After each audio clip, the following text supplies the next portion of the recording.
أم قتلت أولادها الأربعة دون قصد.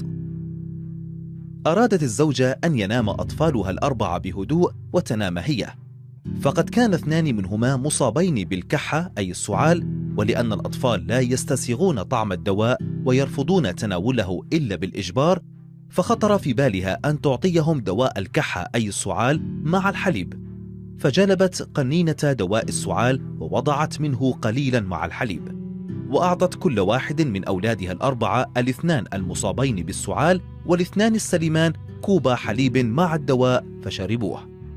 وجاء الأب بعد أن نام أولاده الأربعة وكان متبقيا في آنية الحليب قدرا من الحليب، فأفرغته الأم في كوب وقدمته لزوجها ليشرب الحليب، لأنها اعتبرت أن دواء الكحة مع الحليب له فائدة، فشرب الأب ربع الكوب وترك الباقي لأنه لم يكن راغبا بالكوب بكامله، وإذا به وبعد مرور ربع ساعة أوجعته بطنه وذهب إلى الحمام، وعند خروجه قال لزوجته: مذاق الحليب متغير وفيه شيء غريب.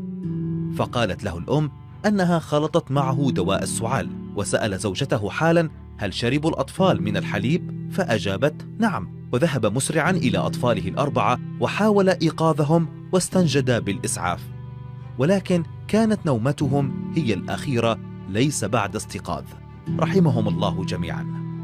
وبعد سؤال الأم وأخذ علبة الحليب وعلبة دواء السعال إلى المعمل الجنائي، وجدوا أن الحليب المجفف سليم وغير مسموم، وأيضا وجدوا سائل دواء السعال سليم وغير سام. وبعد متابعة الفحص الجنائي والتحقيقات والاستعانة بخبير صيدلاني بحسب نصيحة قسم الطبيب الشرعي للمعمل الجنائي، اتضح أنه لو أضيف دواء السعال إلى الحليب يتحول الحليب إلى سم قاتل. من تلك الحادثة إلى الآن والأم بحالة نفسية يرثى لها، قتلت أطفالها الأربعة بيدها. واحذروا أنتم يا أصدقائي من إضافة أي دواء إلى أي مشروب، فربما يتحول إلى سم فتاك وقاتل تفقدون به فلذات قلوبكم.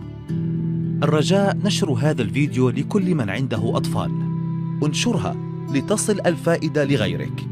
أدوية السعال قاتلة بعد شرب الحليب أو قبله أو شربه مع الحليب. إذا أعجبك هذا الفيديو ووجدت به فائدة، لا تحرم غيرك من المعلومة، وإن لم تكن قد اشتركت في القناة بعد، اشترك الآن لكي يصلك كل جديد، ولا تنسى أن تضغط على جرس الإشعارات.